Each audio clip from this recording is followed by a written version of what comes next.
জমিদারের বেটি, এই হারামজাদি, এই প্রত্যেকদিন এত এত খাবার পচায় পচায় ফেলাই দিতে হয়, তুই খাবার খাস নাই কেন? ক। আম্মা, আর কতবার বলবো এই বাড়ির হারাম খাবার আমি খেতে পারবো না? এই হারামজাদি, হ্যাঁ আমাদের বাড়ির খাবার হারাম? তুই এত সাহস পাইলি কিভাবে এই কথা বলার? আম্মা, ইসলামে নিষেধ আছে সুদ এবং ঘুষ দুটাই হারাম, কিন্তু এই বাড়িতে যত বাজার সদাই হয় সব তো সুদ এবং ঘুষের টাকাতেই হয়, তাই এই খাবারটা আমরা কেউই খেতে পারবো না। এজন্য এই খাবারটা আমি খাবো না। এই এই তোর কে বলছে এই বাড়ির সব খাবার সুদের টাকা আর ঘুষের টাকায়? আম্মা, এলাকার সবাই বলে বাবা নাকি সুদের ব্যবসা করে, চড়া হারে সুদ নেয়। আপনার ছেলে তো সরকারি চাকরি করে, সে ঘুষের বিনিময়ে অনেককে চাকরিও দেয়, আবার সিগনেচারের বদলে অনেকের কাছ থেকে ঘুষও নেয়। তাই বলি কি আম্মা, বাবাকে সুদের ব্যবসা বন্ধ করতে বলুন, আর আপনার ছেলে যে ঘুষ খায় সেটা খেতে নিষেধ করুন। কি তোর এত বড় সাহস? যেই স্বামীর পায়ের তলে স্ত্রীর বেহেশত, আর সেই স্বামীকে নিয়ে তুই কথা বলছিস? আরে আমার ছেলে বিশাল বড় সরকারি চাকরি করে, আরে ওই টেবিলে বসলে একটু একটু ঘুষ নিতেই হয়। আমার ছেলে নিতে চায় না তো, সবাই আইসা বলে স্যার এটা রাখেন, স্যার এটা রাখেন, এই মাছটা রাখেন, মিষ্টিটা রাখেন, এতে দোষের কি আছে? আরে এই যে তোমার শ্বশুরকে নিয়ে যে তুমি কথা বলো যে সে সুদখোর, তোমার বাপের সমান শ্বশুর, তাকে নিয়ে যে ছোট করে কথা বলো, তোমার একটু লজ্জা করে না? তোমার শ্বশুরকে যে বলো তুমি সুদখোর। আরে আমার স্বামী তো পর উপকারী, এলাকার কত মানুষ বিপদে পড়ে, সবাই তার কাছে দৌড়ায় আসে দুইটা টাকার জন্য। এই টাকা কয়জনে দেয়? আমার স্বামী দেয় দেখে ওরা বাচ্চা রয়েছে, ওরা একটু একটু টাকা পয়সা দেয়, এতে দোষের কি? আর এটা সুদ বলবা কেন? সে তো পর উপকারী। আসুক, আজ রোমেলের বাপ আসুক, এর একটা বিহিত করেই ছাড়বো আমি। কি হয়েছে রোমেলের মা? এত চিল্লাচিল্লি করছো, রাস্তা থেকে শোনা যাচ্ছে তোমাদের কথা। আরে চিৎকার করবো না? তোমার এই বৌমা সে খাবার খায় না, অনেক খাবার আমি পচিয়ে পচিয়ে ফেলে দিচ্ছি। কেন জানো খাবার খায় না? তুমি সুদখোর, আমার ছেলে ঘুষখোর, এই বাড়ি খাবার নাকি ওর জন্য হারাম। কি বললে? তাই আমাদের বাড়ি খাবার খাচ্ছে না ও? হ্যাঁ, আরো কি বলে জানো? যে আমার শ্বশুর সুদখোর, আমার স্বামী ঘুষখোর, এই বাড়ি খাবার কোনোভাবেই খাওয়া যাবে না। আচ্ছা তুমি কিভাবে সুদখোর হলে বলো তো? তুমি তো মানুষের উপকার করো, কেউ কি কাউকে টাকা দেয় আজকাল? তুমি দুইটা পয়সা দিয়ে দুইটা পয়সা পাও, এতে সুদখোরের কি হলো? আর আমার ছেলে বড় চাকরি করে, হ্যাঁ ও অফিসে বসে, সবাই এসে গিফট দেয়, এই যে দেখো না আমাকে শাড়িও গিফট দিচ্ছে আমার ছেলেকে, এতে কি অসুবিধা হয়েছে? এতে কিভাবে ঘুষখোর হলো? এই এত বেশি কথা বলো কেন? হ্যাঁ শোনো বৌমা, তুমি কিন্তু আমাদের বাড়ির বউ, তুমি আমাকে ছোট করে, আমার ছেলেকে ছোট করে কখনো কথা বলতে পারো না। বাবা, আমি আপনাদেরকে ছোট করে কেনই বা কথা বলবো? আপনি যে সুদের ব্যবসা করেন, আপনার ছেলে যে ঘুষ দেয়, এটা তো ইসলামে হারাম। বাবা, আপনি জানেন না, হাদিসে বর্ণিত আছে শুয়োরের নাম মুখে নিতে নিষেধ করেছেন একবার, আর সুদ ঘুষ খেতে নিষেধ করেছেন ৭০ বার। পাপ হবে বলে শুয়োরের নাম আমরা মুখে নেই, কিন্তু সুদ ঘুষ আমরা ঠিকই খাই। ও আল্লাহ রে, জ্ঞান দিতেছে রে। এই সামরি, তোর নাক টিপলে এখনো নাক দিয়ে দুধ বাইরবে, আর আমাদের জ্ঞান দেয়, দেখছো কত বড় সাহস? শোনো বৌমা, আমি তোমার অনেক কিছুই বরদাস্ত করছি, কিন্তু তুমি এখন যা শুরু করছো না, এটা বরদাস্ত করার মতো না, বুঝতে পেরেছো? আরে লোকজন বিপদে পড়ে আমার কাছে টাকা নেয়, আমি ওই টাকা যদি ব্যবসায় খাটাতাম তো ব্যবসা থেকে কি আমি মুনাফা পেতাম না? তাই ওরা খুশি হয়ে যা দেয় আমি সেটাই নেই। আর আমার ছেলের চাকরি ৩০ লক্ষ টাকা দিয়ে গভর্নমেন্ট চাকরি নিচ্ছে, সেখানে তো চাকরি দেয়, অন্যের উপকার করে, তাই তারা দুটো পয়সা হয়তো বা ছেলেকে দেয়, এটা তো ঘুষ হয় না। এগুলো নিয়ে মাথা ঘামায়ও না, বুঝতে পেরেছো? এ বাড়ির বউ বইয়ের মতো থাকো। আমাদের কি শুধু দুনিয়া নিয়ে চিন্তা করলে হবে? আখিরাত নিয়েও আমাদেরকে চিন্তা করতে হবে বাবা। তাই বলি কি, আপনি আপনার সুদের ব্যবসা বন্ধ করে দিন, এটা হালাল না, এটা হারাম। আপনাদের সুদের ব্যবসা এবং ঘুষের ব্যবসা বন্ধ করতে হবে। বুঝাইলে কোনো লাভ নাই, কোনো লাভ নাই। এই মেয়ে কথা শুনবে না।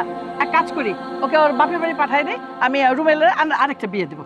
ঠিক আছে, তুমি বৌমাকে নিয়ে ভিতরে যাও, আজকে রুমেল আসুক, এর একটা হ্যাস্ত ন্যস্ত করেই ছাড়বো। আমি দোকানে যাচ্ছি। চল চল হারামজাদি, তোর সুখুর কথা। হ্যাঁ, খাবার খাবো না, ফাইজলামি পাইছে। হ্যাঁ,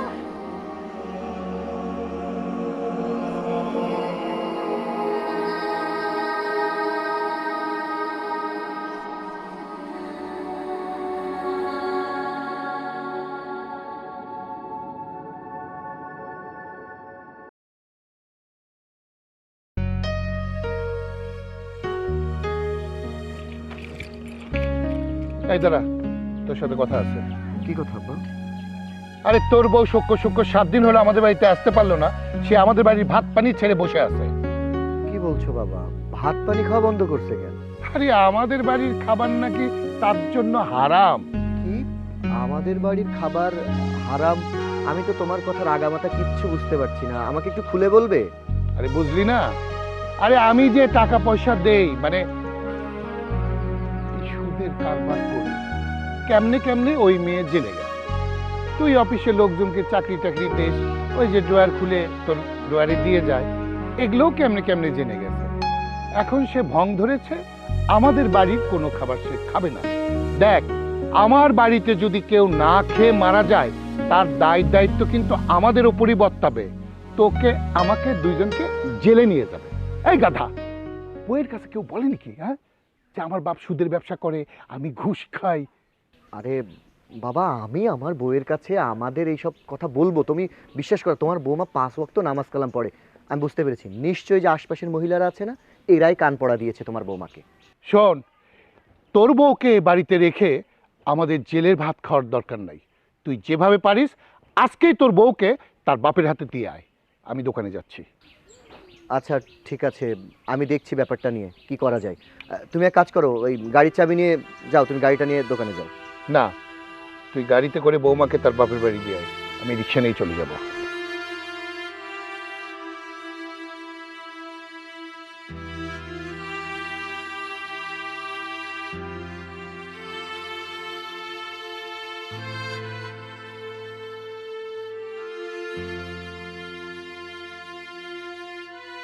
কি ব্যাপার মা, তুমি বাড়ির বাইরে এভাবে ছটফট করে পায়চারি কেন করছো?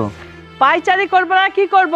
আচ্ছা, আমার একটা প্রশ্নের উত্তর দে তো, তুই কি আমারে ফাঁসির রশিতে ঝুলাইতে চাস? কি বলছো তুমি আবোল তাবোল? ফাঁসির রশিতে ঝুলাইতে যাবো কেন? কি হয়েছে আমাকে একটু খুলে বলো। এই যে তোর নামাজি বউ কি বলে, তুই নাকি ঘুষ নেস, তোর বাপে সুদ খায়, এই বাড়ির কোনো খাবারই সে খেতে পারবে না। তাহলে এই বউ নিয়ে আমি কিভাবে চলবো? সে যদি খাওয়া দাওয়া বন্ধ করে দেয় আর আমাদের বদনাম করে, আমাদের তো একটা মান সম্মান আছে এই বাড়ির। তোর বউ তো রীতিমতো আমাদের অপমান করা শুরু করছে। আচ্ছা, তোর যে চাকরি হয়েছে, 30 লক্ষ টাকা আমরা ঘুষ দেই নাই? হ্যাঁ, তখন তো ঘুষ ছিল না, না? এখন যদি কেউ ভালোবাসা তোর অফিসে যায় আর টেবিলের উপরে শাড়ি গিফট করে, মাছ দেয়, টাকা দেয়, প্যাকেটে প্যাকেটে টাকা দেয়, আমরা তো এটা ঘুষ মনে করি না। আমরা তো মনে করি এটা ভালোবাসা তরে দিছে। তোর বউ এটা বুঝতেই চায় না। আচ্ছা, এই যে তোর বাপের দোষ দেয়, তোর বাপ নাকি সুদখোর। আমি তো মনে করি তোর বাপ সুদখোর না, তোর বাপ মানুষের উপকার করে। আচ্ছা যা তো, মানুষের কাছে যায় 10টা টাকা চা দিব না, তোর বাপে কি করে? সেই টাকাটা দিয়ে অল্প কিছু টাকা নেয়। সে যদি ব্যবসায় টাকাটা লগ্নি করতো, তাহলে কি তার লাভ হইতো না? এটা সুদ হয় কিভাবে? আমি তোর বউরে এটা বুঝাইতেই পারলাম না। আমি বলি কি, বাপ তুই বউরে বিদায় কর, এই বউ নিয়ে আমরা চলতে পারুম না, এত নসিহত শুনতে পারুম না, এত হাদিসের কথা শুনতে পারুম না, কথায় কথায় আমারে কয় নামাজ পড়ো। আচ্ছা, আমি নামাজ পড়লাম কি না পড়লাম ওর অসুবিধা কি? তোরা পড়, আমার যখন মন চাইবো তখন পড়ুম, আমার ভাল লাগে না এসব শুনতে। আচ্ছা মা, তুমি দাঁড়াও, আমি তোমার বৌমাকে ডেকে জিজ্ঞেস করি। এই শেফা, শেফা, বাইরে আসো তো।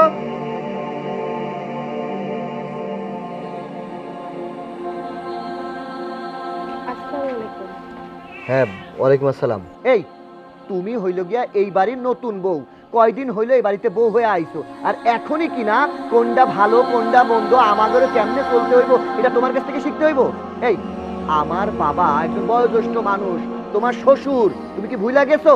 তুমি কইতাছো সে সুদ খায়, সুদখোরের খাবার খাওয়া নাকি হারাম। তুমি আবার কইতেছো যে তোমার স্বামী ঘুষ খায়।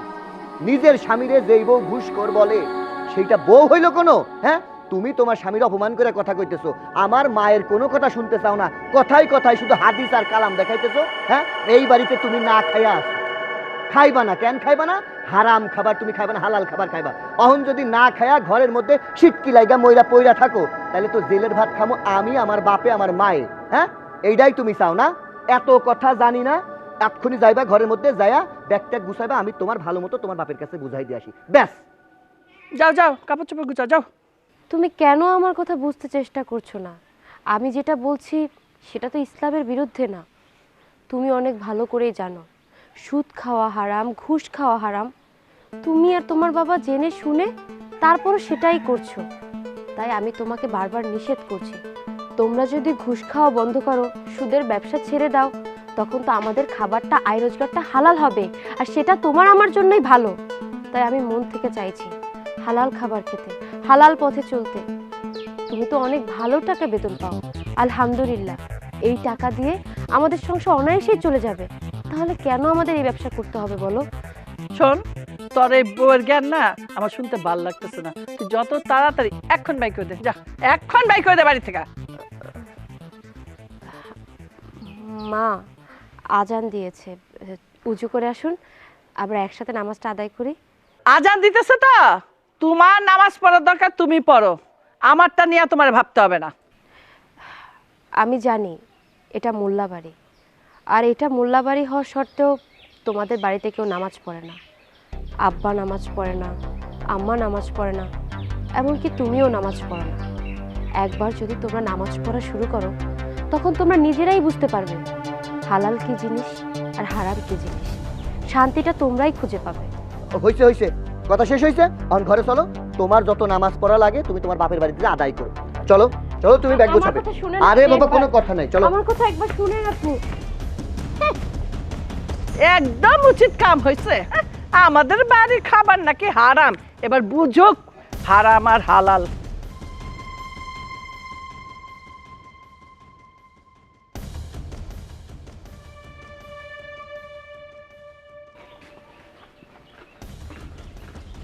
আসসালামু আলাইকুম। ওয়ালাইকুম সালাম। আসসালামু আলাইকুম আব্বা। ওয়ালাইকুম সালাম। কিরে মা, হঠাৎ করে জামাই রে নিয়ে আইলি? আমার একটা ফোন করতে পারতি, আমি নিজে গিয়ে তোদেরকে নিয়ে আসতাম। আসলে বাবা, আমি আপনার মেয়েকে আপনার কাছে বুঝিয়ে দিতে এলাম। আমার মেয়েরে বুঝিয়ে দিতে আসলা? বিষয়টা তো বাবা বুঝলাম না। বাবা, আপনার মেয়ে আমাদের বাড়িতে বউ হয়ে যাওয়ার পরে বেশ কয়েকদিন খাওয়া দাওয়া করছিল। এখন সে তো একদম রীতিমতো খাওয়া দাওয়া বন্ধ করে দিয়েছে। সে আর আমাদের বাড়ির ভাত পানি খাবে না। ভাত পানি খাওয়া বন্ধ করে দিছে মানে? আচ্ছা মা, তোমার বাবাজির কথা তো আমি আগামাতা কিছুই বুঝলাম না। কি হয়েছে একটু কইলে বলতো? বাবা, আমি যদি এখন কোনো কিছু বলতে যাই, সেটা আমার স্বামীকে ছোট করা হবে। আমি আমার স্বামীকে ছোট করতে চাই না, কিন্তু তারপরও বলতে হচ্ছে। ওই বাড়িতে যাওয়ার পরে ওনাদের বাড়িতে যে খাবারটা রান্না হয়, সেই খাবারটা হালাল না, হারাম। তাই আমি ওই খাবার খেতে চাইনি বাবা। আমি ওই বাড়িতে বউ হয়ে যাওয়ার পর থেকেই আশেপাশের মানুষজন আমাকে বলা বলি করছে আমার শ্বশুর নাকি সুদের ব্যবসা করে, মানুষের কাছ থেকে চড়া মূল্যে সুদ নেয়। আর আমার স্বামী, সে যেখানে চাকরি করে সেখানে যাদেরকে চাকরি দেয় তাদের থেকে ঘুষ নেয়, ঘুষের টাকা খায়। এখন তুমিই বলো বাবা, তারা যে টাকাটা ইনকাম করে সেই টাকাটা কি হালাল নাকি হারাম? জামাই বাবা, এইটা আমি কি শুনলাম? তোমরা মোল্লাবাড়ির লোক, তুমি ঘুষ খাও, তোমার বাবা সুদের ব্যবসা করে। বাবা, আপনি আপনার মেয়ের কাছ থেকে যেটা শুনলেন ঠিক আছে, কিন্তু বিষয়টা আমি আপনাকে খুলে বলছি। আমাকে যখন আমার মা বাবা এই সরকারি চাকরি পাওয়ার জন্য মানে দাঁড়ে দাঁড়ে ঘুরেছে, তখন কেউ আমাকে একটা চাকরি দেয়নি। আমি আমার সার্টিফিকেট নিয়ে অনেকবার পরীক্ষা দিয়েছি, কোথাও কোনো চাকরি পাইনি। পরবর্তীতে এই যে চাকরিটা করছি সেটা পেতে আমাদের জমি জায়গা বিক্রি করে 30 লাখ টাকা দিতে হয়। সেই 30 লাখ টাকার বিনিময়ে আমি এই চাকরিটা পেয়েছি। আচ্ছা আপনিই বলেন বাবা, এই 30 লাখ টাকা আমি যদি 40 বছর চাকরি করে যে বেতন পাই সেটা এক জায়গায় করি, 30 লাখ টাকা হবে না। আমাদের দুজনের তো একটা ভবিষ্যৎ আছে, সেই ভবিষ্যতের কথা চিন্তা করে আর এই যে 30 লাখ টাকা আমি জমা দিয়েছি এটা তোলার জন্য আমি মানুষকে একটু সহযোগিতা করি, যারা চাকরি পায় না তাদের চাকরি পেতে আমি একটু সহযোগিতা করি, এর বাইরে কিছু না। তারা খুশি হয়ে আমাকে যে 2 পয়সা দেয়, মানে উপরি ইনকাম, সেটাই আমি নিই। আর সেটাই আপনার মেয়েকে আমাদের এলাকার মানুষ হয়তো বুঝিয়েছে। আর এটাতে আমার অপরাধটা কোথায়? আমাকে তো আমার 30 লাখ টাকা ওঠাতে হবে। আপনি কি বললেন?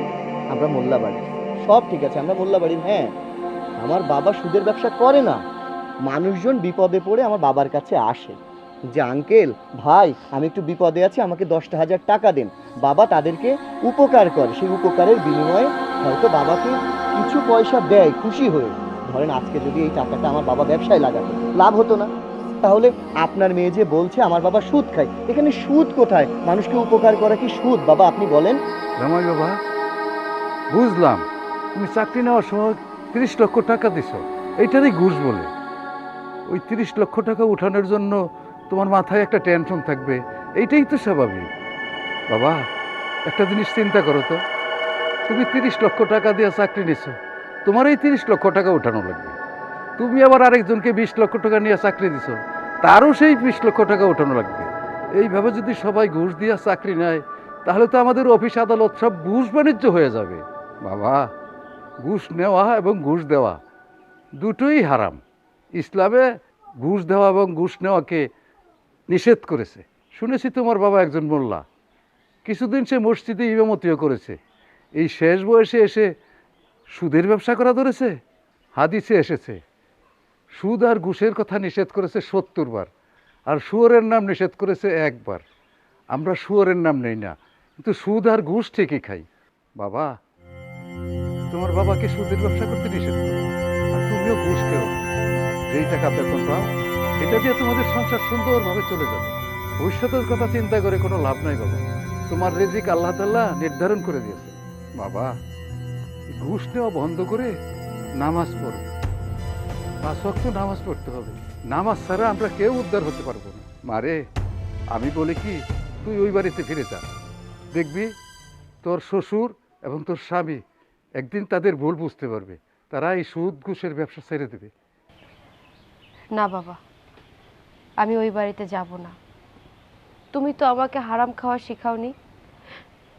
যে বাড়ির মানুষ হারাম টাকা রোজগার করে, হারাম টাকা দিয়ে বাজার করে খায়, সেই খাবারটা আমি খেতে পারবো না বাবা। যেদিন ওনারা সুদ খাওয়া বন্ধ করতে পারবে, ঘুষ খাওয়া বন্ধ করতে পারবে, 5 ওয়াক্ত নামাজ আদায় করতে পারবে, সেদিনে আমি ওই বাড়িতে যাব, তার আগে না। বাবা, সেই ছোট্টবেলা থেকে আমার মেয়েটাকে আমি শিখিয়েছি কোনটা হালাল আর কোনটা হারাম। ও মিথ্যা কথাও বলতে পারে না। ও হয়তো তোমাদের উপরে অভিমান করেছে, ওর অভিমান ভাঙলে আমি নিজে গিয়ে তোমাদের বাড়িতে ওকে দিয়ে আসবো। বাবা, আমি তাহলে আর দাঁড়াচ্ছি না, আমার আবার অফিসে দেরি হয়ে যাচ্ছে।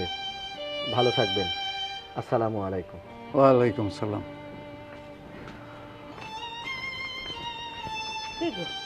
কি হইলো? জামাই বাবা যে আইলো, আইসে এবার গেল গা, ভিতরে নিয়ে গেলি না? ওর শ্বশুর বাড়ির সাথে অভিমান করেছে তো, তাই জামাই বাবাজি এসে ওকে দিয়ে গেল। দিয়ে গেল মানে? ওর শ্বশুর সুদের ব্যবসা করে, জামাই বাবাজিও একটু ঘুষ টুস খায়, এই জন্য অভিমান করছে। মানে ঘুষের ব্যবসা, সুদের ব্যবসা, মানে এটা কি বলতেছো তুমি? হ্যাঁ, মানে যাও যাও, ওরে নিয়ে উজু করে নামাজ পড়ো, নামাজের টাইম দেখো। আমিও মসজিদ থেকে আসি। চল না, ঘরে চল।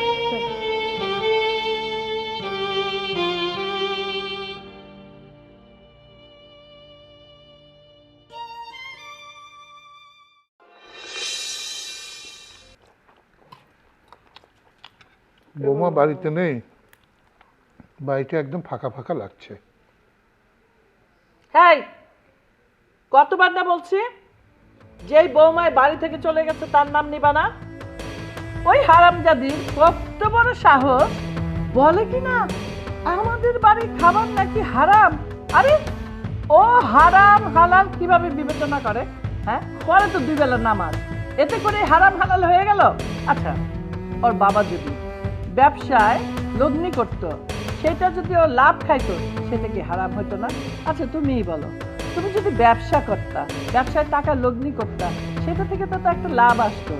আর এখন তুমি মানুষকে টাকা দিয়ে সহযোগিতা করো, এইটাই মানুষ একেবারে সুদ করে বানায় ফেলছে। এইটারে নাকি সুদ বলে, আমি তো মনে করি না এটা সুদ। সহযোগিতা করা একটা সুদ হইলো? আর ওই হারাম জাতি এটাই বলে যে সুদ, সুদের বাড়ি, সুদ খায়, সুদের পয়সা পেলে এগুলো আসে, এই জন্য বাড়ি ছেড়ে যেতে দিব। আচ্ছা খোকা, তুই যে চাকরি করস তাও বলে তুই নাকি ঘুষ খাস। আচ্ছা, তো চাকরিতে ঢুকানোর জন্য আমি 30 লক্ষ টাকা দিচ্ছি, হ্যাঁ? তো সেই টাকা উঠাইতে হবে না আমারে? 3 টাকা তো বেতন পাস, এই বেতনে কি সংসার চলে? তাহলে এটা ঘুষ হইলো? মা আসলে কথা তোমার বৌমা কিন্তু একেবারে খারাপ কয় নাই। মানে আমি তো আসলে এই মানুষজনরে এ কাজ সে কাজ, এ ফাইল সে ফাইল দিয়ে আমি টাকা তুলতেছি তোমার 30 লাখ টাকা জোগাড় করার জন্য। আসলে তো এটা মা পাপ, আর এই পাপ তোমার বৌমা জেনে শুনে আসলে মানতে চায় না। আমার শ্বশুর বাড়ির লোক 5 ওয়াক্ত নামাজ কালাম পড়ে, আমার বউ এই বাড়িতে আসার পর থেকে কোনোদিন নামাজ কাজা করেনি।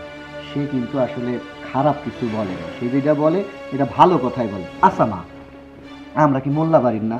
হ্যাঁ, তুমি একবার চিন্তা করছো? আমার দাদা এই গ্রামের সব থেকে বড় আলেমা ছিল। তার বাবা মানে আমার দাদার দাদা, সেও সব থেকে বড় আলেমা ছিল।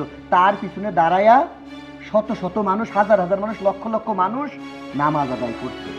আর আমরা এখন কি করতেছি মা? আমরা সারাদিন টাকার পিছনে ফিরতেছি, অন্যায় করতেছি।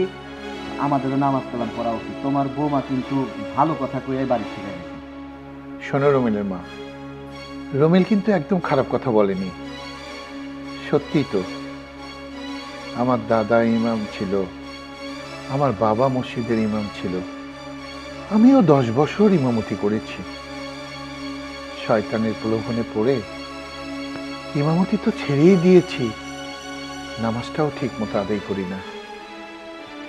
তারপর ধরলাম সুদের ব্যবসা। ওই যে কথায় আছে না, কাঁচা টাকা আর কাঁচা মাছ, এর লোভ নাকি কেউ সামলাতে পারেনি। আমিও সেই লোভেই পড়ে গেলাম। তো ভাবতেছি সুদের ব্যবসা আর বেশি দিন করব না, এগুলো সব ছেড়ে ছুড়ে দিয়ে আবার নামাজ কালাম ধরবো। আব্বা, আপনার কথা শুনে আমার কিন্তু ভালোই লাগছে। আপনি এক কাম করেন, টাকা পয়সাটা যারা যারা দিচ্ছেন সব কিছু উঠায়া আর কয়দিন পর এটা বাদ দিয়া দেন। আব্বা, আপনি বয়োজ্যেষ্ঠ মানুষ, আমি তো চাইলে আর আপনার বৌমারে মানায় এই বাড়িতে আনতে পারি না। আপনি আছেন, আপনার সিদ্ধান্তটা এই বাড়িতে একটা জরুরি। আর মা যেহেতু আছে, আপনারা দুইজন যদি সিদ্ধান্ত নেন তাইলে আপনার বৌমার এই বাড়িতে আনার একটা ব্যবস্থা করেন। চুপ! আমার থেকে বেশি বুঝিস তোরা? ওই বউ এই বাড়িতে আসবে না মানে আসবে না। আহা রমিলের মা, সংসারে টুকিটাকি লেগেই থাকে, এই জন্য তুমি কি বৌমাকে ওই বাড়িতে ফেলে রাখবা? আচ্ছা ধরো ওই বৌমাকে না নিয়ে এসে তুমি তোমার ছেলেকে আবার বিয়ে দিলে, সে বৌমাও যদি পরেশগার হয় এবং সে যদি বলে ঘুষখোর সুদখোরের বাড়ির আমি কোনো দানা মুখে দেব না, তখন তুমি কি করবা? তাই বলি কি, রমিল যা বলছে সেটা মেনে নাও, বৌমাকে বুঝিয়ে শুনে বাড়িতে নিয়ে আসো। ঠিক আছে, ঠিক আছে, তোমরা যখন বলতেছো নিয়ে আসো বৌমারে, তবে একটা শর্ত আছে। আইসাই যেন বারে বারে বলতে না পারে আমার বাড়ির ভাত হারাম, খাবার হারাম, এইসব কিন্তু বলতে পারবে না।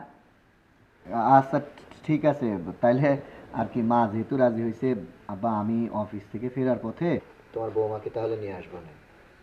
ঠিক আছে বাবা, তুই সেটাই করিস। আচ্ছা, এখন কথা না বলে খেয়ে নাও।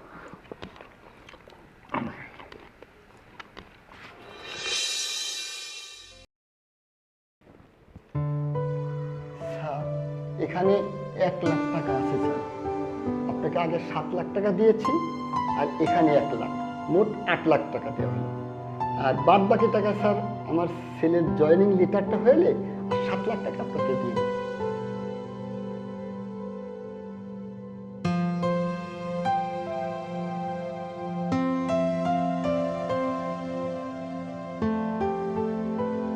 এইভাবে যদি সবাই ঘুষ দিয়ে চাকরি নেয়, তাহলে তো আমাদের অফিস আদালত সব ঘুষ বাণিজ্য হয়ে যাবে।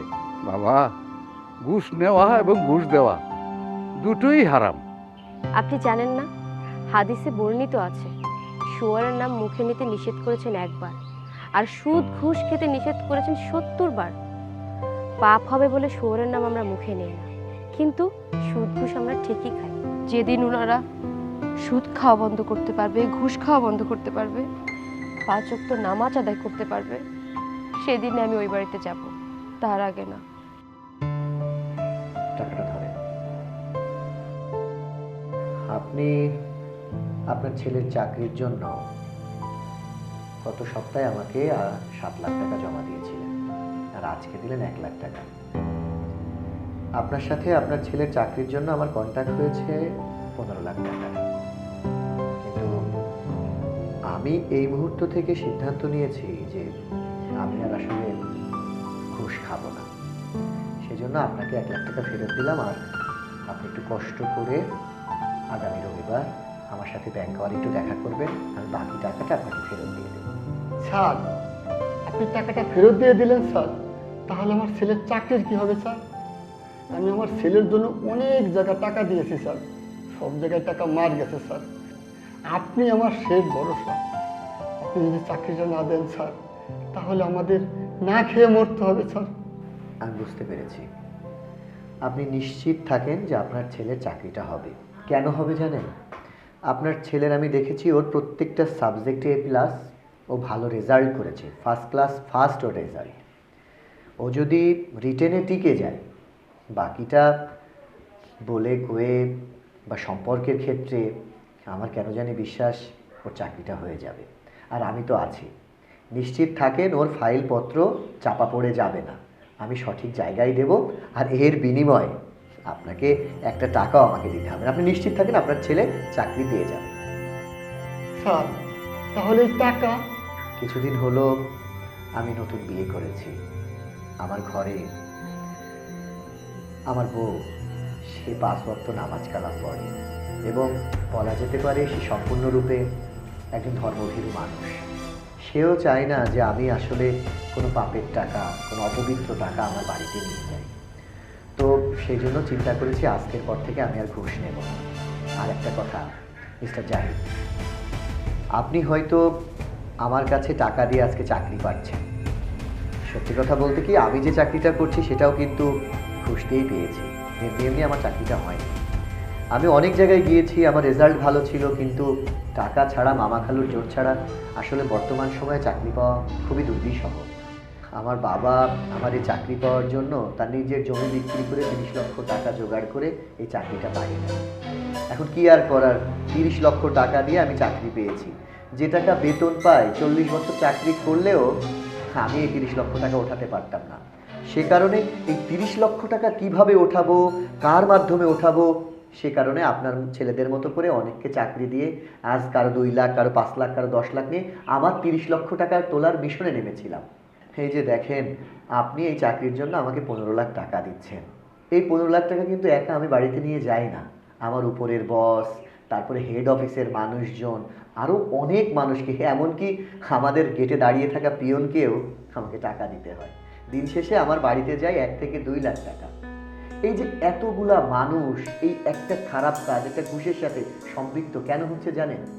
সবাই ঘুষ দিয়ে চাকরিতে ঢুকেছে, তাই সবাই যদি মেধা তালিকায় আজকে চাকরিটা পেত, তাহলে কেউ কিন্তু এই ঘুষ বাণিজ্য করতো না। তাই বলি কি, আপনার ছেলে, আমার মন বলে যে সততার সহিত চাকরি করলে, আমার মন বলছে ওর রেজাল্ট যেহেতু ভালো, ও অবশ্যই চাকরিটা ওর মেধার যোগ্যতায় পেয়ে যাবে। দেখেন, আজকে আপনার ছেলে আমার অফিসে এসেছে 15 লাখ টাকা দিয়ে চাকরি নেওয়ার জন্য। ও যখন চাকরি পেয়ে যাবে, তখন এই 15 লাখ টাকা তোলার জন্য ও ঠিক আমার মতো করে আরেকজন মানুষের কাছ থেকে টাকা নিয়ে চাকরি দিবে, আরেকজন মানুষ আরেকজনের কাছ থেকে টাকা নিয়ে তাকে চাকরি দিবে। এভাবেই আমরা আসলে আমাদের এই বিস্ফোরণটা দিন দিন বড় করে চলেছি। কিন্তু দেখেন, এই বেহালালি জিনিস ইসলাম কখনোই জায়েজ করে না। তাই আমি আসলে আপনাদের কাছে দুঃখ প্রকাশ করছি। চিন্তা করবেন না, আপনার ছেলের রেজাল্ট ভালো, আশা রাখি ওর যোগ্যতা দিয়েই চাকরিটা পাবে। স্যার, আপনি আমার ছেলের জন্য দোয়া করবেন স্যার। তাহলে আসি স্যার। আসসালামু আলাইকুম। ওয়ালাইকুম আসসালাম।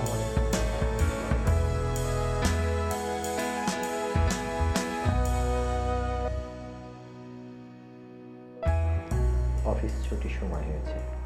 না না, আমি আমার স্ত্রীকে আজকে নিয়ে আসতে যাব। আমি ওকে নিয়ে আমার বাসায় নিয়ে যাব।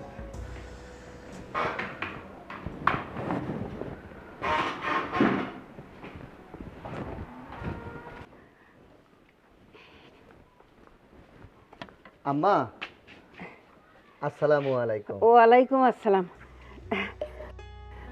বাবা, তুমি কেমন আছো বাবা? জি আম্মা, আল্লাহর অশেষ রহমতে আপনাদের দোয়ায় ভালো আছি। মিষ্টি ধরেন। মিষ্টি? আবার মিষ্টি কেন বাবা? না মানে আম্মা, আমি আপনার মেয়েকে আমাদের বাড়িতে নিয়ে যাওয়ার জন্য এসেছি। মেয়ে কি বাড়িতে নিয়ে যাবে? আসো বাবা, ভিতরে আসো। জি আম্মা, চলেন। আসো।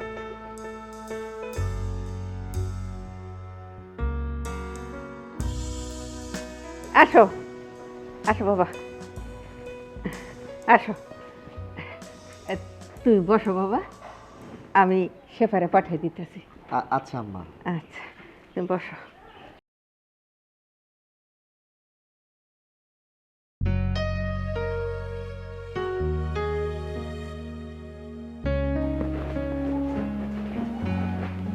মারে, জামাই আইছে? কেন? কেন আবার? তোর বাড়িতে তুই যাবি না?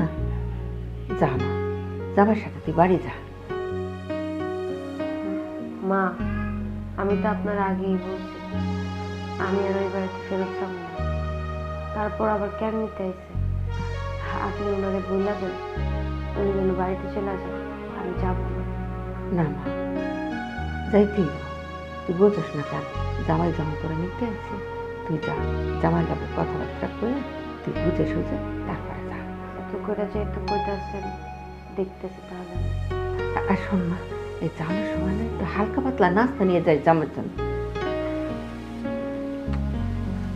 আচ্ছা মা, নিয়ে যাইতেছি।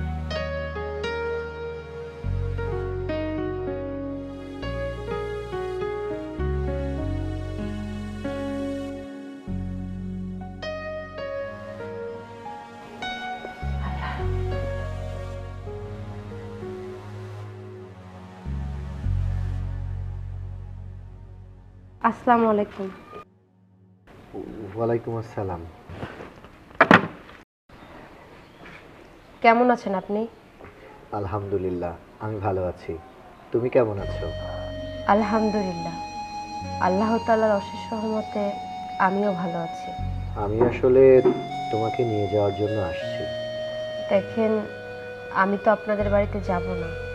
দেখো, আমি আজকে নিজের সাথে নিজে ওয়াদা করেছি, আমি তওবা করেছি, আমি সিদ্ধান্ত নিয়েছি যে আজকের পর থেকে আমি আর ঘুষ নেব না, অবৈধভাবে কোনো ইনকাম আমি করব না। এমনকি তুমি যে বলেছো 5 ওয়াক্ত নামাজ পড়তে, আমি কথা দিচ্ছি আমি আজকে থেকে, এই মুহূর্ত থেকে 5 ওয়াক্ত নামাজ কালাম পড়ব এবং সহি এবং হালাল পথে উপার্জন করে তবেই বাড়িতে বাজার করে নিয়ে যাব। এখন তো তুমি যেতে পারো আমার সাথে, নাকি? আলহামদুলিল্লাহ, শুনে অনেক খুশি হলাম। আল্লাহ তাআলা আপনাকে হেদায়েত দান করেছে, এতে আমি অনেক খুশি হয়েছি। এখন আপনার সাথে যেতে আমার কোনো আপত্তি নেই। আচ্ছা শোনো, আমি তাহলে আর দেরি করব না। অফিস থেকে আমার তোমার কথা খুব মনে পড়ছিল, তাই আর দেরি না করে সরাসরি বাসায় চলে এসেছি। তুমি একটা কাজ করো, গুছিয়ে নাও, আমি তোমায় এখনই বাসায় নিয়ে যেতে চাই। আপনি তাহলে বসুন, আমি কাপড় চোপড় গুছিয়ে রেডি হয়ে আসতেছি। আচ্ছা ঠিক আছে।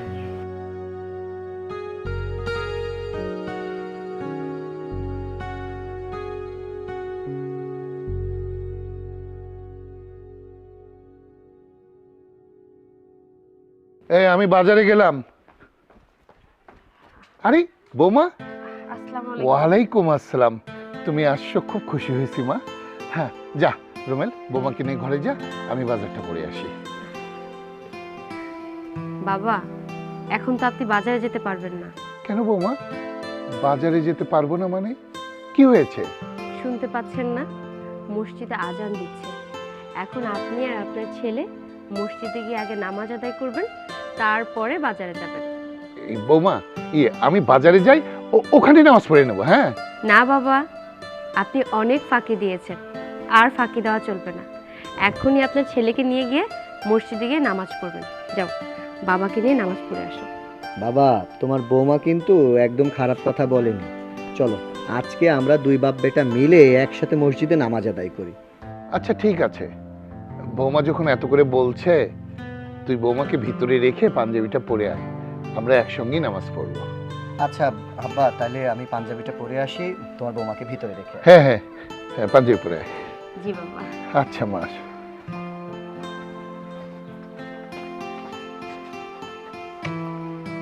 এবার তো আর রক্ষা নাই।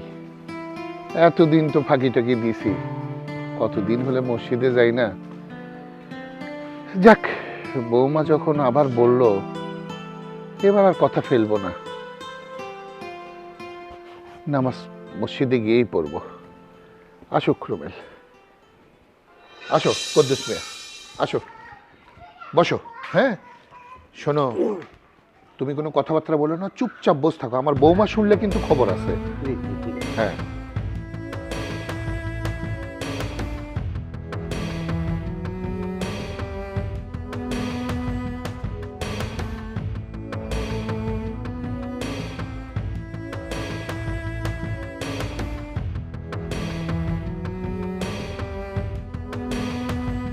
এই না কুদ্দুস মিয়া, এখানে 1 লাখ টাকাই আছে। শোনো, বাজারে কিন্তু জিনিসপত্রের দাম অনেক বেশি, তাই সুদের হারও বেশ বেড়ে গেছে। এখন তোমার লাখে 30,000 টাকা নিচ্ছি। আর একটা কথা, আসল টাকা দাও বা না দাও, সুদের টাকা কিন্তু তুমি 10 তারিখের মধ্যেই দিবা, বুঝতে পারছো? আচ্ছা তুমি যাও এখন। আসসালামু আলাইকুম। ওয়ালাইকুম আসসালাম। যাও, যাও, যাও। আপনি একটু দাঁড়াবেন দয়া করে। বাবা, আপনি ওনাকে কিসের টাকা দেবেন? ওই কুদ্দুস মিয়ার মেয়ের বিয়ে তো, তাই বিপদে পড়ে আসছে, 1 লাখ টাকা দিলাম। ও তাই। বাবা, আপনি আবারও সুদের ব্যবসা করছেন তাই না? আমি আপনাকে কতবার বুঝিয়েছি, কত সুন্দর করে বুঝিয়েছি। ইসলাম সুদ এবং ঘুষকে হারাম করেছেন, নিষেধ করেছেন। আপনি তো অনেক ভালো করেই জানেন সুদ নেওয়া এবং দেওয়া দুটোই হারাম, তারপরও আপনি সুদের ব্যবসা করেন। বাবা, আমাদের তো টাকা পয়সার কোনো অভাব নেই, অনেক টাকা পয়সার মালিক আপনি, আলহামদুলিল্লাহ। কিন্তু এত টাকা পয়সা থাকা সত্ত্বেও আপনি সুদের ব্যবসা করছেন। একটা সময় তো আমরা সবাই মারা যাব, আমাদের সঙ্গে তো টাকা পয়সা কিচ্ছু যাবে না। এই বাড়ি বলেন, গাড়ি বলেন, টাকা পয়সা, অর্থ সম্পদ সব কিছু তো থেকেই যাবে, কিন্তু আমরা মানুষটা থাকবো না। মৃত্যুর পরে আমাদের সব কিছুরই হিসেব নিকাশ হবে, আর আমাদের সঙ্গে যদি কিছু যায় সেটা হচ্ছে আমাদের আমল নামা। তাই বলছি বাবা, আপনি এই ব্যবসা বন্ধ করুন।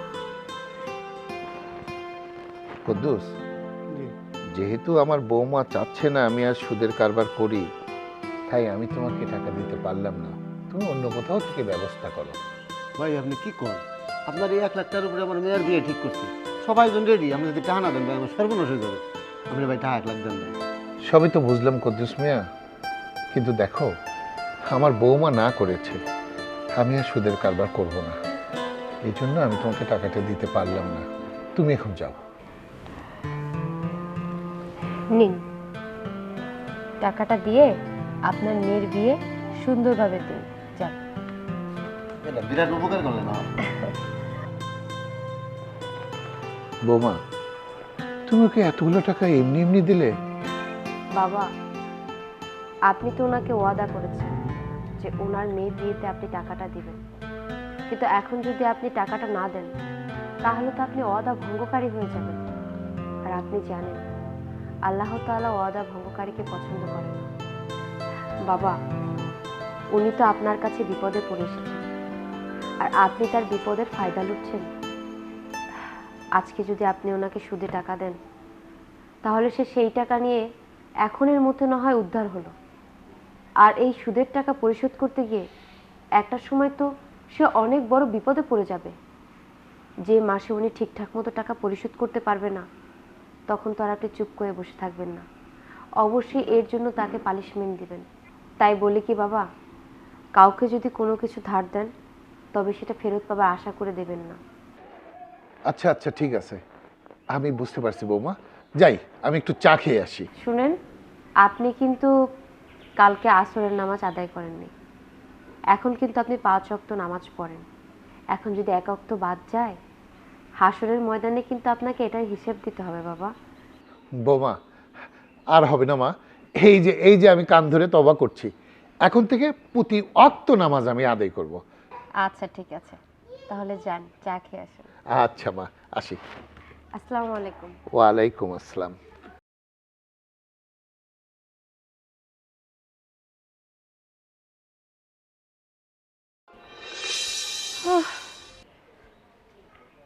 ও খালা, ও খালা, বাড়িতে কেউ আছেন? আমার ঘরে ভিক্ষে দেন গো। ও আপারা, ও আপারা, ওই তো আইছে। আপা, আসসালামু আলাইকুম। ওয়ালাইকুম আসসালাম। আপা, আমার ঘরে ভিক্ষে দেন। আপনি ভিক্ষা করে খান? আপনাকে দেখে তো বেশি বয়স মনে হয় না। আপনি তো চাইলেই কাজ কাম করে খেতে পারেন, তো ভিক্ষা করেন কেন? ভিক্ষে করবো না তো খামু কি? না খায় কি মরতে কোন? না খেয়ে মরবেন কেন? আপনার বয়সে কত মেয়েরা তো কাজ কাম করে খাচ্ছে, চাকরি করে খাচ্ছে। আপনি চাকরি করে খেতে পারেন না? আপা, চাকরি কেমনে করবো কোন?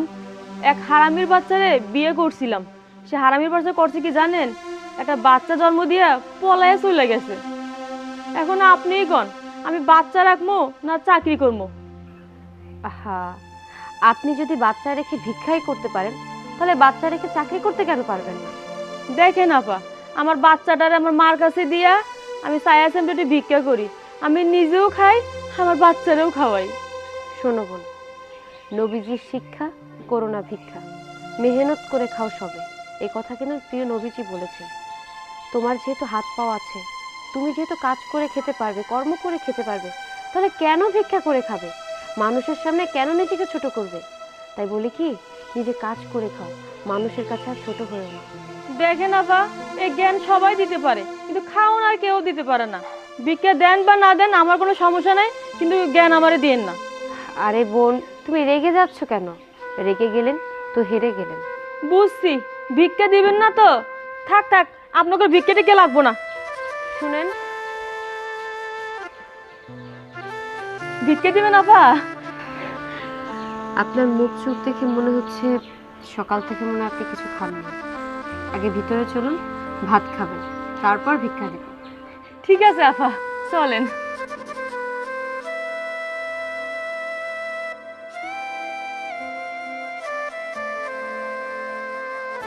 আসেন, এইখানে বসেন।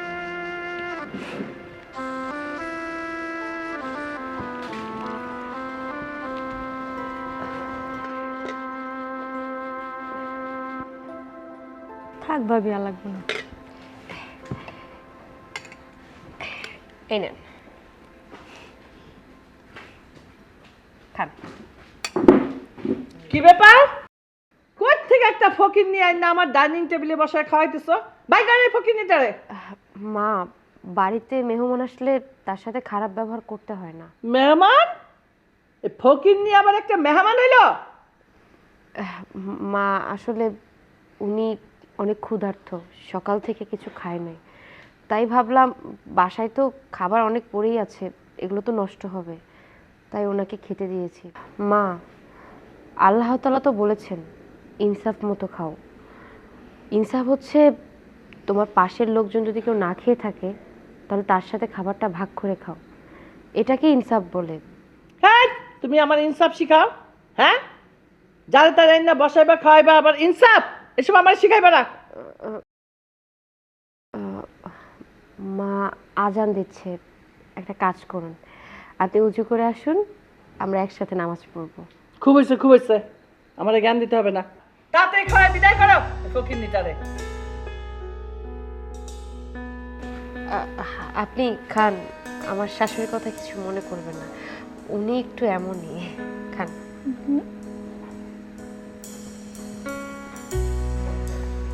ডাল দি? না থাক, লাগবে না।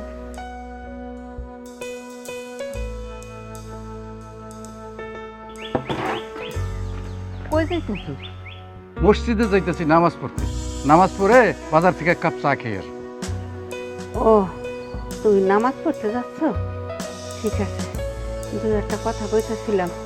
এই মেয়েটারে তো জামাই রাগ করে এই বাড়িতে থুয়ে গেল, আবার নিয়েও গেল। অনেক দিন হয়েছে। ওই বাড়ির মানুষগুলো তো কেমন তা তো তুমি জানো। না জানি আমার মেয়েটার সাথে ওরা কেমন ব্যবহার করে। তুমি এক কাম করো না, তুমি আমার মেয়েটা একটু দেখে আসো না। আরে আমার মেয়ে ওই বাড়িতে আল্লাহর রহমত ভালোই আছে। আমি ভালো বংশ দেখে আমার মেয়েকে বিয়ে দিছি মোল্লাবাড়ি। কেমন মোল্লা বাড়িতে মেয়ে বিয়ে দিছ? শুনলাম তো সব। ওই বাড়ির লোকজন ঘুষ খায়, সুদ খায়। এ কি, এ তো আমি কখনো শুনিনি। আর এই কারণে তো আমার মেয়ে ওই বাড়িতে থাকতে চায় না। দেখো, মানুষ যখন শয়তানের ধোকায় পড়ে তখন আর হেদায়েত জ্ঞান থাকে না। তুমি দোয়া করো মোল্লাবাড়ির মানুষগুলো যেন আল্লাহ হেদায়েত করে, সুদ ঘুষ খাওয়া বন্ধ করে, 5 ওয়াক্ত নামাজ কালাম করে। তবুও তুমি যখন এত করে বলছো, তাহলে আমি নামাজ পড়ে যাই, আমায় এটারে দেখে আসি। আচ্ছা, তুমি যাও, যাই আমার মেয়েটা দেখে আসো। আচ্ছা ঠিক আছে, আজকেই যাইতেছি। তুমি থাকো, আমি নামাজটা পড়ে আসি।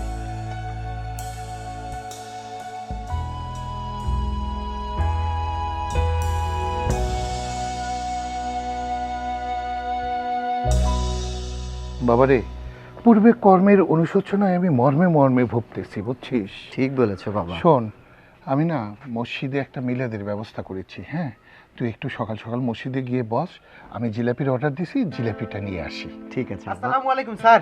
ওয়ালাইকুম সালাম। আরে কি ব্যাপার? আরে জাহিদ, আরে আঙ্কেল আসসালামু আলাইকুম, কেমন আছেন? মিষ্টি কি মনে করে? স্যার, আপনাকে মিষ্টি মুখ করাতে আসলাম স্যার। স্যার, আপনার জন্য আজকে আমার ছেলের চাকরিটা হয়েছে স্যার। আপনাকে মিষ্টি না করলে হয় স্যার? স্যার, আপনি একটু আমার ছেলেটাকে দোয়া করবেন স্যার। মাশাআল্লাহ, আলহামদুলিল্লাহ। আমি দোয়া করে দিচ্ছি আপনার ছেলে যেন তার চাকরি জীবনে সফল হতে পারে। স্যার, ছোটবেলা থেকেই স্বপ্ন ছিল একটা সরকারি চাকরি করতে। অনেক কষ্ট করে পড়াশোনা করছি, কিন্তু যেথায় যাই কোনোখানে মেধার মূল্যায়ন পাই না স্যার। আমার বাবা চাকরির জন্য অনেকের কাছেই টাকা দিয়েছে, কিন্তু চাকরি তো হয়ই নাই, উল্টা টাকাও মার গেছে। আপনি আমাদের কাছ থেকে 8 লক্ষ টাকা নিছেন, চাকরি তো দিছেন, উল্টা আমাদের টাকাও ফেরত দিছেন। স্যার, আপনাকে কি বলে যে ধন্যবাদ দিব স্যার? না না, আপনি আপনার যোগ্যতায় আপনার চাকরি পেয়েছেন। আরেকটা কথা জাহিদ সাহেব, চাকরি জীবনে সবসময় একটা কথা মাথায় রাখবেন। আজকে যদি আপনি অন্যায় করে বেআইনিভাবে চাকরিটা পেতেন, তাহলে কি হতো? আপনিও অপরাধে জড়িয়ে যেতেন। সবসময় মাথায় রাখতে হবে যে আপনি যে কর্মস্থানে চাকরি করছেন, সেই কর্মস্থান একদিন আপনি নাও থাকতে পারেন। এই জায়গাটায় অন্য একজন মানুষ বসবে, আপনার নিজের একটা প্রতিষ্ঠান হতে পারে। আজকে যদি এই প্রতিষ্ঠানের ক্ষতি আপনি করেন, কালকে আপনার প্রতিষ্ঠানের ক্ষতি কেউ না কেউ করবে। সেই জন্য যেখানেই যার সাথে মিশবেন, পথ চলতে প্রত্যেকটা মানুষকে বলবেন ইমানের পথে আসতে, সঠিক পথে চলতে, সত্য কথা বলতে, কখনো অন্যায়ের সাথে আপোষ করবেন না। আমার আপনার কাছে শুধু একটুকুই চাওয়া, আর আমার বিশ্বাস আপনি জীবনে অনেক দূর যাবেন। স্যার, আপনি শুধু আমার জন্য দোয়া করবেন। ঠিক আছে ভাই, তুমি তাহলে এখন যাও। আর একটা কথা মাথায় রাখবে, সব সময় পাক পবিত্র এবং ইমানের সাথে যেখানে চাকরি করছো তোমার দায়িত্ব পালন করবে। আসসালামু আলাইকুম। ওয়ালাইকুম আসসালাম। দেখ বাবা, বেশি দিনের কথা না, কিছুদিন আগেও লোকে সালাম দেওয়া তো দূরের কথা, আমরা যে দোকানে চা খেতে যেতাম, মুখে কাপড় দিয়ে লোকজন উঠে চলে যেত। তারপর রাস্তা দিয়ে হাঁটলে পিছন থেকে লোকে বলতো ওই যে সুদখোর, এবং এও বলতো আরে বাপি সুদখোর, বেটা ঘুষখোর, খালি ডোয়ার টানে আর টাকা নেয়। দেখ, বৌমার কারণে আমরা এগুলো ছাড়ার পরে আজকে মানুষ আমাদেরকে সালাম দেয়। আজকে বাড়িতে এসে মিষ্টি দিয়ে তোকে সালাম করলো, আমার বুকটা ভরে গেল। কিসের টাকা, কিসের পয়সা, মানুষের সম্মানের উপরে আর কিছু নেই। এখন যখনই রাস্তা দিয়ে হেঁটে যাই তখনই সালাম দেয় আর বলে চৌধুরী সাহেব কেমন আছেন। বুকটা ভরে যায়। আগে সালাম দিত ভয়ে, পিছন থেকে বলতো খারাপ লোক, সালাম না দিলে মারধর করবে। দেখ আজকে আমরা কত কত সুখী, কত আনন্দ, যা খাচ্ছি তাতেই বরকত হচ্ছে, যেখানে হাত দিচ্ছি সেখানেই বরকতের ছোঁয়া পাচ্ছি। ঠিক বলেছো বাবা। সত্যি কথা বলতে কি জানো, তোমার বৌমা আসার পর থেকেই তার কথা শুনে আজকে আমরা দুজন যেভাবে নামাজ কালাম পড়ছি, আমাদের সংসারের আয় উন্নতি এবং বরকত রব্বুল আলামিন হাতে করে আমাদেরকে দান করেছে। আচ্ছা যাই হোক, তোমার দেরি হয়ে যাচ্ছে, আমি আবার মিষ্টিটা রেখে নামাজের জন্য যাব। ঠিক আছে বাবা, যান যান।